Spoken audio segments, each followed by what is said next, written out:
had been dating a guy for like 4 to 5 months and noticed that he started pulling away. And when I asked him what's up, he said, listen, I really, really like you. I have so much fun hanging out with you. I really respect you as a person, but I just don't think I'm going to be able to meet your needs. Therefore, I don't think we can date. Go to therapy! Advice to young ladies. You are living in the era where you now know and understand that men are not the prize.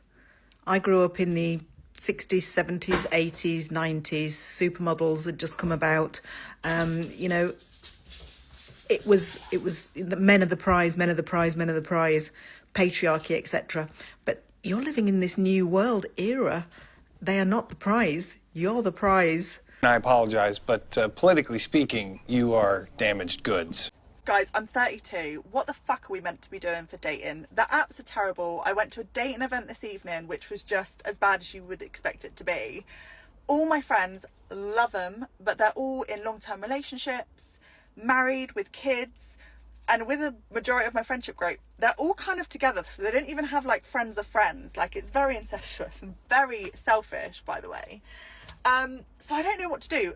Not going to work again, done that twice, never doing that again, would not recommend. There's no one at my gym. I can't afford the expensive gyms. Like, I walk my dog all the time. All I run into is grandparents. That's not my thing either. What are we doing? Because also, I do love being on my own, but it is nice to have, you know, that person. So where the fuck, like, what the fuck am I meant to do? Where are we going? Please, like, any hints or tips, let me know. Being a girl is hard because I will reject man after man after man trying to look for the one, and then once I find the one and I'm like, yup, that's my husband, he rejects me. Right. I'm gonna be lonely forever. Oh my god, I re-downloaded Hinge and I've just deleted it again. This boy liked the video that I have of me. It's like a prompt, so it's like a video of me sparring, and he goes, oh my god, I found my sparring partner, and I matched with him. And then he goes, perfect, new sparring partner. So I goes, perfect. And then he goes, where are you from? And I goes, heaven. A joke, like. And he goes, you're a 4.3 talking like a 10. It looked like it looked like you snuck into the earth.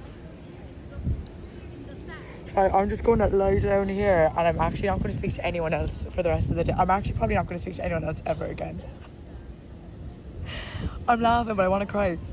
It looks like you snuck into the earth. Bearing in mind now, this man is 5'8". He's fucking talking very tall for his height. Snuck into the earth. What the fuck? Okay, so the guy that ghosted me, I was so loyal to him for months, like, as he ghosted me, thinking that we still had a chance for months. Like, literally, I want to say, like, a half year. Loyal to him for no reason. Like, there was no glimpse of hope or anything, but I was just like, I had that strong connection, so I was like, I'm not going to entertain anyone that I don't have, like, that connection and potential compatibility with. And so I pretty much turned down every guy. Like, I think I went on 2 dates within that time frame, and I was like, no. And then that is why I reached out to the guy that had ghosted me, and we ended up going on a date. Okay, he ghosted me after that date, and I was like, I thought it went well. And I don't get that feeling with all of those, like, all guys. Like, I literally get that feeling only with, I'm very picky. But anyway, since he ghosted me, I've been processing it, and yeah, I was just like, I finally came to the conclusion kind of last week, and I was just like, he is quite literally not compatible with me because he ghosted me. Like, I keep saying don't have a kid at 40, and you all keep coming for me in the comments. You're talking about having a baby at 40. Yes, that's lovely. Oh my God, having a baby at 40 is lovely. Then they get bigger and bigger and bigger. Now you're 50 years old like me. Guess what your problem is now? Now you're raising tweens. Tweens is that asshole age between 9 and 11. Yeah, they're still kids, but they're still cute. But now they're turning into bitches and assholes. Okay, so you've got that going on. You're now in the pits of hell of menopause. Okay. Also, now if you're lucky enough, your parents are still alive, but they're very frail and they're very old. So now you're 50 years old. These are your responsibilities. You've got young children still. They still need you for everything. You've got to drive them here, drive them there, because they're young. Okay, then you now going through the pits of hell in perimenopause. Okay, hot flashes, you can't sleep. Rage.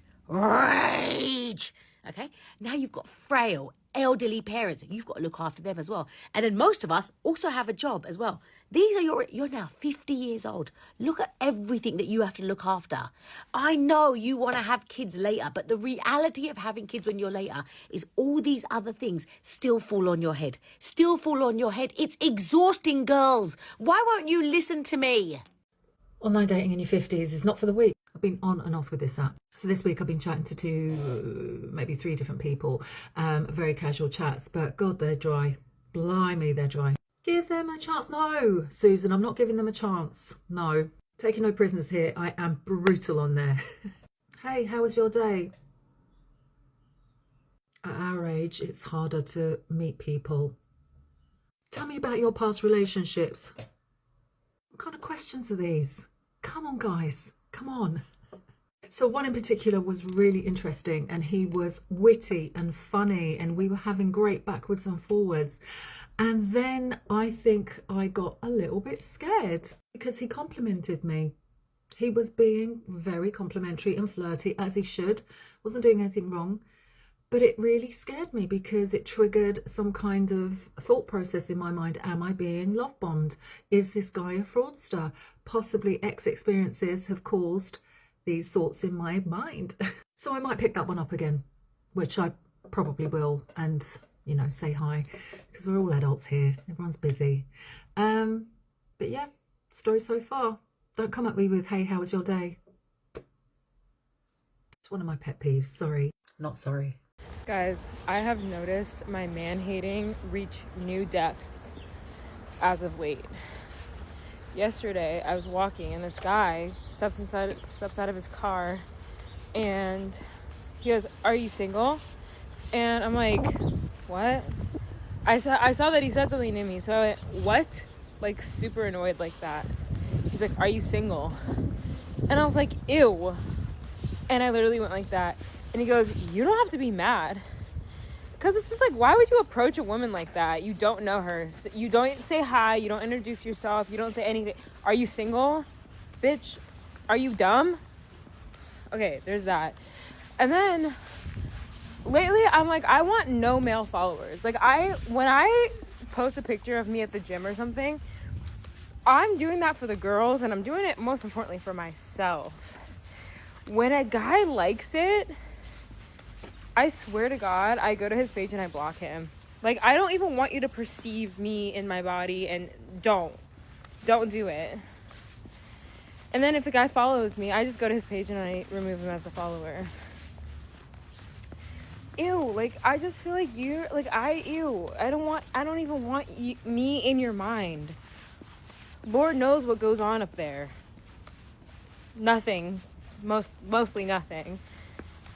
But if something does go on in there, I'm sure it's depraved, and I want no parts. I'm sorry, but you can't say you want a good man and then speak about men like they're the problem. Because something shifted some time ago, and it's not in a good way. There was a time where feminism actually stood for equality, fairness, respect, opportunity, and it was needed. But now I'm seeing a lot of messaging that sounds more like resentment and trying to diminish men. They're talking about men are useless, use them, all men are the same, we don't need them. I've even had girls in my comments say that it's cute that I see men as human because apparently they aren't. Like, what? And yet, in the same breath, I hear women say they want to get married. With who? These animals? What is wrong with us? You cannot build something real with someone you don't respect. That's not empowerment. That's just creating a bigger divide. We need each other. And if we keep pushing this constant tension and unrealistic expectations on each other, all we're doing is making dating worse for everyone involved and creating more broken homes. Facts. Okay, so ladies, I speak to men quite a lot, and they tend to open up to me quite a lot. And I felt because of that, I think I should bring forward what they're actually saying. And the short of it is that men are exhausted, like absolutely exhausted, in the sense that nothing they do is good enough. And I know a lot of people will have a lot of opinions on this, but I mean, I've not had the best journey with men myself, but I really felt them when they said this to me, that they don't feel good enough. Nothing they do is good enough. Nothing they earn is good enough. Even when they get into connections, like, women are asking for money, like, straight away, and all of this stuff. And I really felt them on a massive level. You've got to love the panic that sets in at 32 when the buffet finally closes. She's looking around at a desert of her own making, realising that the selfish friends who actually prioritise building families are now living lives she can't access. She spent her 20s enjoying the unlimited optionality of the apps, and now that the top tier men she wants are looking at women 10 years younger, she's blaming the gym, her dog walking route, and even the incestuous married couples for her lack of a seat when the music stopped. She says she loves being on her own, but the desperation in her voice tells a different story. Facts. You have to realise that what she calls loyalty is actually just a fixation on a high-value ghost who triggered her scarcity complex. She spent half a year rejecting every average guy who actually showed up because none of them could compete with the potential of a man who didn't want her. It's a classic feedback loop where his lack of availability became the very proof of his value. She even chased him down to get rejected a second time, and only then, after the final ego bruise, did she decide they weren't compatible. It's a convenient psychological exit strategy. She isn't saying he's a bad guy. She's framing his total lack of interest as a personality mismatch to protect her own ego. When a woman tells you she's picky or looking for a strong connection, she's usually just describing the feeling of chasing someone who's looking right past her. Poor, deluded females. You're listening to a woman who is finally articulating the carnage that happens when women collide with the consequences of delaying biology. She's describing a total collapse of the have-it-all-later dream, where women spend their prime years chasing a career only to wake up at 50, trapped in a psychological pincer move. On one side, they've got aging parents who need a nurse, and on the other, they're dealing with pre-teens while their own bodies are basically self-destructing. The honesty here is brutal because she's admitting that the modern path sold to women is essentially a recipe for a midlife nervous breakdown. The incentive structure tells them to wait, to prioritise the 9 to 5, and to keep their options open, but nature doesn't grant extensions. Now they're hit with rage and exhaustion because they tried to cram the most demanding years of motherhood into the same window where they are physically least equipped to handle it. You see this pattern everywhere. Women realising too late that they traded their high energy years for a seat in a cubicle, and now the bill has come due. It's a vivid reminder that they can ignore reality for decades, but they can't ignore the debt that reality eventually collects. They brought their fates upon themselves. Listen to the defensive gymnastics here. She's in her 50s, navigating a market where her leverage has all but evaporated, yet she's still playing the role of the high-status gatekeeper.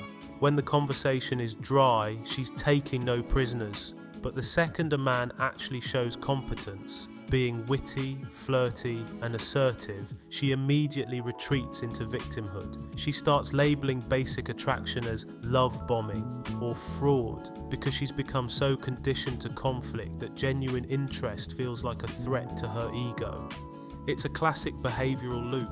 They demand a man who can perform at a high level, but they've spent so many years collecting baggage that they no longer have the psychological capacity to receive what they're asking for. They're lost! She claims she wants to be invisible to the male gaze, yet she's posting gym thirst traps to a public platform where the entire mechanism is built on being perceived. It's a total breakdown in logic. She's curating an image specifically to trigger a response, then acting physically repulsed when the biological target of that image actually reacts. The psychological framing here is pure ego protection. By blocking every guy who likes her photo, she gets to feel like she's high status and untouchable while still reaping the dopamine hit of the notification. In her mind, a guy asking if she's single is depraved, but her broadcasting her body to thousands of strangers is for herself.